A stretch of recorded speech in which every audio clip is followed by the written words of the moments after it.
markabka saaminta shidaalka ee dalka Turkiga ee Eurogres ayaa soo dhaweyntiisa waxay ka socotaa dekedda magaalada Hobyo ee gobolka Mudug.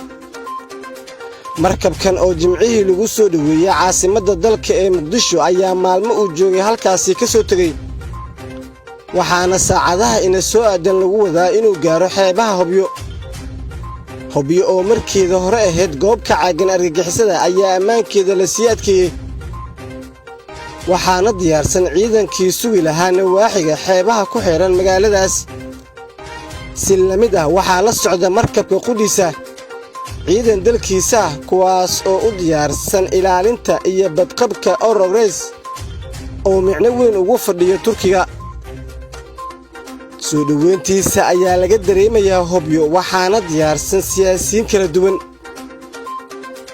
maalmo uu joogayo xeebaha Galmudug waxa uu sameyn doonaa shaqada baarista shidaalka, taas oo horey ugu heshiiyeen dalalka Soomaaliya iyo Turkiga.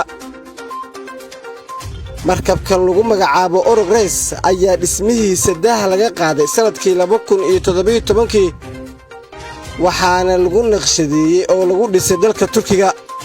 ujeedka loo sameeyay ayaa ah saaminta juqraafiga badaha iyo naqshadaha, kaas oo muhiim u ah dalladda saaminta badda ee Turkiga.